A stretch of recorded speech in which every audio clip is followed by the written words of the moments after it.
Police বলছে হুমকিদাতা হিসেবে যার নাম রয়েছে সেই এবি সিদ্দিককে মঙ্গলবার সকালে কিশোরগঞ্জ থেকে জিজ্ঞাসাবাদের জন্য ঢাকায় আনা হয়। তবে ঘটনায় জড়িত নয় বলে দাবি করছেন তিনি। যে এবি সিদ্দিকের নামটা ব্যবহার করা হয়েছে সেই এবি সিদ্দিক একজন ব্যবসায়ী, তিনি আর্মিতে একসময় চাকরি করতেন, রিটায়ার করেছেন এবং তার স্ট্যাটাস হচ্ছে বয়স 38 মতো। আমরা রামকৃষ্ণ মিশনের সিসি ক্যামেরাতে যে চিঠিটা দিয়ে গেছে তার যে এজ, বডি স্ট্রাকচার আমরা যা দেখি দুটোর সঙ্গে একেবারে ম্যাচ করে না।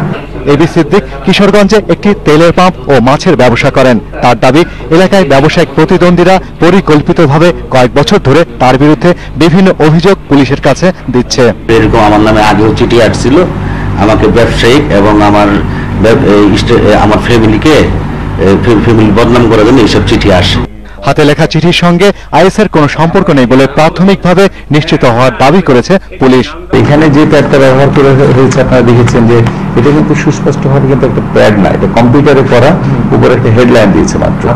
অতএব আইএস এর প্যাড, এটা যে এটাকে মানে এই লেখাটা দেখে যেটা আইএস এর প্যাড এটা বলাও কিন্তু খুবই কঠিন। শিগগিরই প্রকৃত অপরাধী ধরা পড়বে বলে আশা করছে পুলিশ। রামকৃষ্ণ মিশনে বাড়ানো হয়েছে আইন শৃঙ্খলা বাহিনীর নজরদারি। শাহরিয়ার অনির্বাণ,